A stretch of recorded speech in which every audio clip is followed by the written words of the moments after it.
Who are some of the most powerful and most interesting variants of Invincible that exist from across the multiverse? We know that Invincible is generally regarded as the most powerful superhero in his universe, and in several neighboring timelines as well, he is only eclipsed by his father. In the Invincible War, we got to meet 18 of these variants, who all laid siege to the main timeline at the behest of Angstrom Levy, and across the span of 3 long days, they demolished the planet as we know it. By day 3, only 8 of them remained standing though, and so since these 8 were able to survive the grueling trials of the Invincible War, we wanted to talk about them today. They were proven to be the strongest, and so in this video, we are going to be detailing the 8 that have our most attention. Let's begin with who many claim to be the most powerful of the variants of Mark Grayson, Mohawk Mark as deemed by the fans. He seems to be inherently more sadistic than many of his multiversal counterparts as well. Many of Mark's variants choose to support his father's ideologies, and we've seen that Omni-Man is generally successful in turning his son, but none of them seem to quite be as bloodthirsty as this particular version of the character, save one other.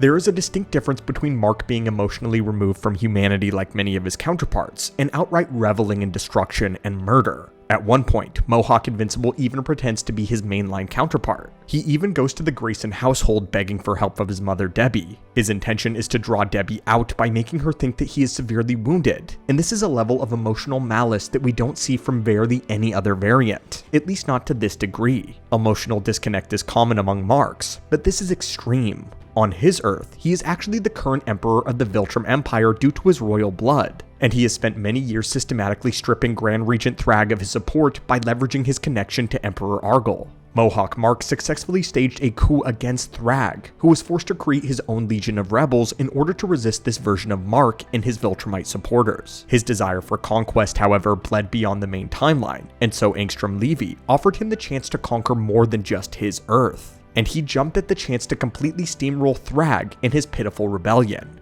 Next, we have to talk about Sinister Invincible, known for his dark uniform and his yellow cape. When the 8 remaining Invincibles arrive at the Grayson home, Masked Mark talks about how not all of them killed their mother, and he is directly addressing Sinister Invincible here, implying that Sinister killed Debbie at some point in the past. We know that Debbie is Mark's moral center, and in the mainline universe, she is the single strongest factor that forged Mark into who he is today. This is why he was emotionally capable of standing up to his father despite how much he loved and respected him. He admired and he loved Omni-Man, but Debbie taught him how to recognize when something was wrong and how to stand up to it. It therefore seems likely that this version of Mark killed his mother somewhere along the line, and likely because deep down, he knew that she was right. We know that most Marks began their lives in very similar ways, and in several timelines. It's not actually Mark's upbringing that eventually turns him, but it's his fight with his father, Omni-Man. In some realities, Omni-Man is much more open about his Viltrumite heritage when Mark is very young, and this makes it easier to convince him to join the cause. But in other realities, Mark is only persuaded after the Chicago fight.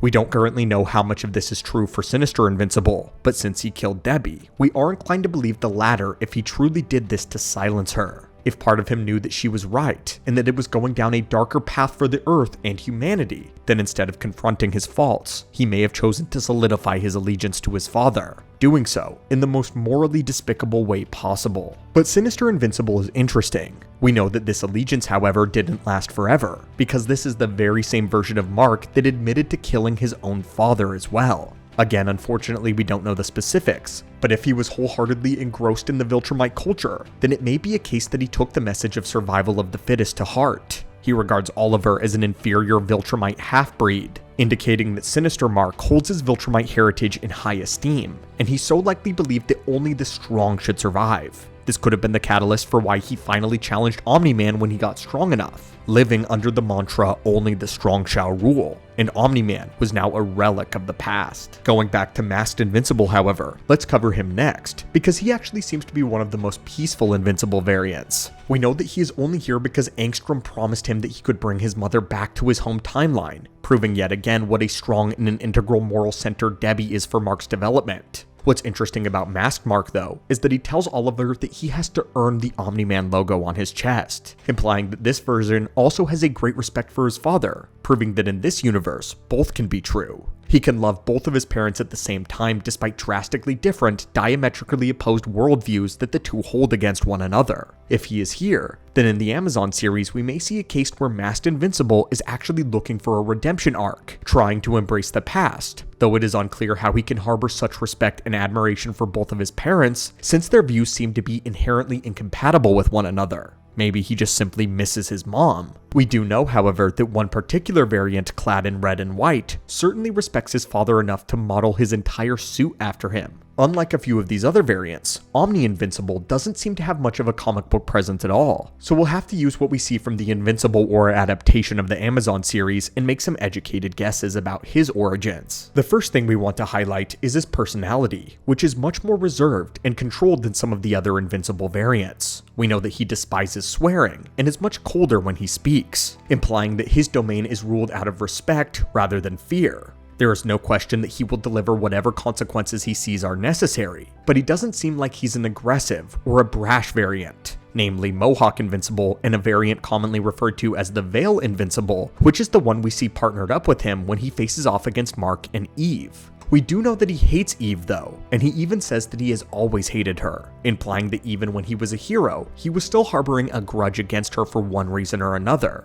Speaking to the idea that he, like many of the variants, were groomed early though, into believing the greatness of the Viltrum Empire above Earth. We know that Mark has a history of unburdening himself with Eve, even before they were dating, and in one particular moment, he voices a lot of his morality being ambiguous and his ideas around her, especially in the comics. Normally, Mark is a good enough person so his ideas come from a good place, but if he were trained to believe in the Empire from a very young age, then he may have vented his frustrations to Eve at some point or another and things went wrong. If she sees the red flags, she may have shut him down and caused him to feel embarrassed, betrayed even. Though this is speculative given what we currently know about Mark and Eve's relationship. It would also give him a reason to be much more reserved, less talkative with other Marks, which could explain the differences in his demeanor and his mannerisms. The prisoner variant of Mark actually gives us some profound insight into not just this version of the character, but the Viltrumite Empire as a whole as well. He is dressed in the same attire as prisoners from the asteroid facility that Nolan was sent to,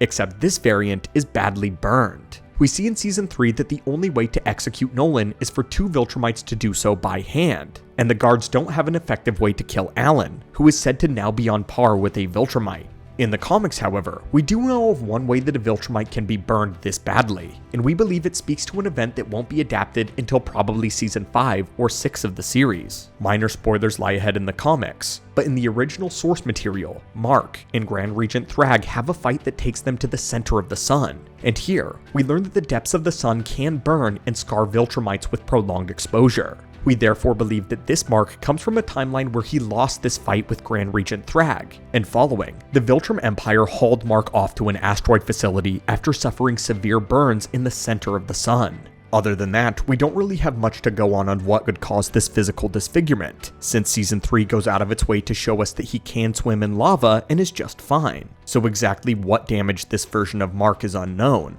Likewise, the goggles that he uses are very dark. This could actually be a protective measure if his eyes were damaged by fighting in the center of the sun. If this is true though, then this variant's motivation becomes a bit unclear, since he seems to have betrayed Grand Regent Thrag, and by proxy, the rest of the Viltrumite Empire. So exactly what lured him to this dimension is not perfectly clear. He does respond with great enthusiasm with the idea of torturing Angstrom though, so it may be a degree of sadism rather than how Mohawk Invincible just wants to cause destruction. It's also interesting to bring up the fact that he was incarcerated for a full year despite the prison being little more than a placebo for the Viltrumites. The shackles they used to detain Nolan were able to be broken by him when he put enough strain on them, and when Alan was simply biding his time until he was needed, and when the riot broke out, he smashed right through the walls of the facility and the doors with relative ease. Upon rewatch, it becomes very clear that Nolan is only staying here out of a sense of penance, and that he likely could have escaped whenever he wanted.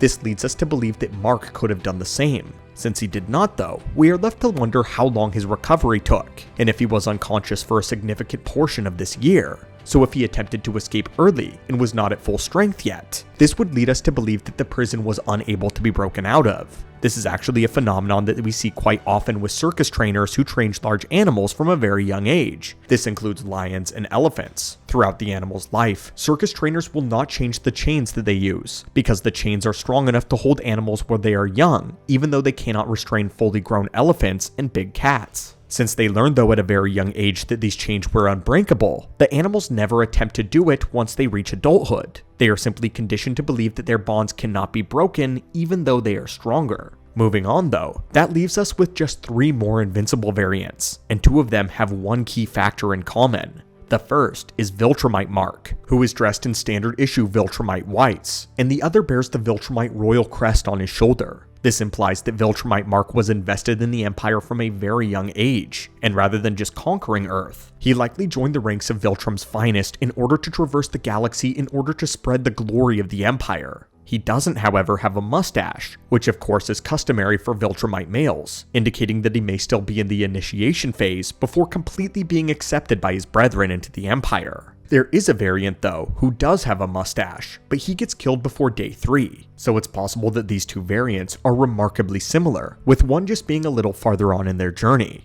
Unlucky that he ran into Tech Jacket. Despite his objective being to conquer a certain number of planets before being officially welcomed though. But either way you slice it, he is in a uniform, and uniforms are worn by soldiers, so he has a much more dire implication at hand. This version not only accepts the Empire, but the Empire has also accepted him, a half-breed. There is a very particular reason why the Viltrumites want Earth so bad, and that is because human DNA is almost perfectly compatible with Viltrumite DNA, meaning that the offspring of the Viltrumite and a human is as close to a pure-blooded Viltrumite as a half-breed can get. What we know is that the Earth was not just conquered by this version of Invincible though, as this is the case in many of the universes, but the Empire may have fully ceased control without Mark there to supervise if he is out conquering other planets. It's very possible that in this universe, the Earth has been turned into a breeding camp, and while many of the characters we know and love may very well still be alive in that universe, the population of Viltrumites on Earth could be surging, whether humanity knows it yet or not. The other variant, though, sports the official emblem of the Viltrum Empire on his shoulder, over a relatively normal-looking Invincible uniform. This variant seems to be largely the same as the previous one we mentioned, only instead of joining the ranks of the Empire and going out to other worlds, he likely stayed here on Earth as an ambassador. The emblem he wears would showcase that he is loyal to the Empire, while also being Earth's champion. That makes this variant very compelling, as it's a bridge that we don't see from many of the other variants. Interestingly enough, this sort of duality could speak to a bit more of an optimistic version of Mark, one who believes the two can coexist, and he seems like he wants to serve both of them at the same time. If he can convince the Earth that Viltrum is there to help them, then one key step could be showcasing his allegiance, while quite literally wearing it on his sleeve. But the hope may be that if the people trust him, and he trusts in them, that they could reach an agreement with the Viltrum Empire one day. Again though, this is speculation, as it pertains specifically to the events of the show, and many of these variants don't have a strong presence in the comics whatsoever, unfortunately. This does however bring us to the final survivor of the 8 of them, a fairly normal looking Invincible who is covered in blood.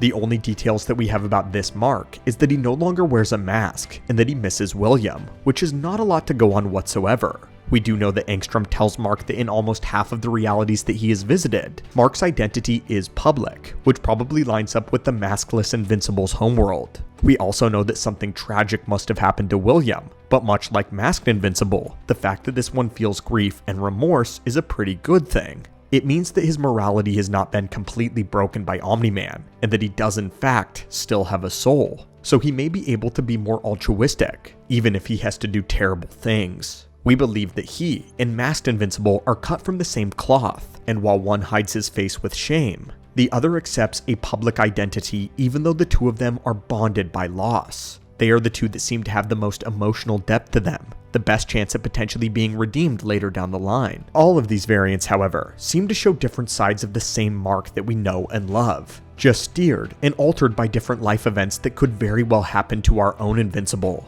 So many of these variants are tangible, believable versions of the very same Mark that we've been following. And if you would like a full breakdown on what exactly makes our Mark so much different, we have a video on that as well. But anyway guys, what do you think of the 8 surviving Invincible variants, and would you like to see them make a return at some point down the line in the Amazon series? What do you think the Invincible universe has planned for the multiverse, and which would you most like to see explored in depth in the future? As always my friends, smash that subscribe button for more comic lore, and I hope you have an amazing day.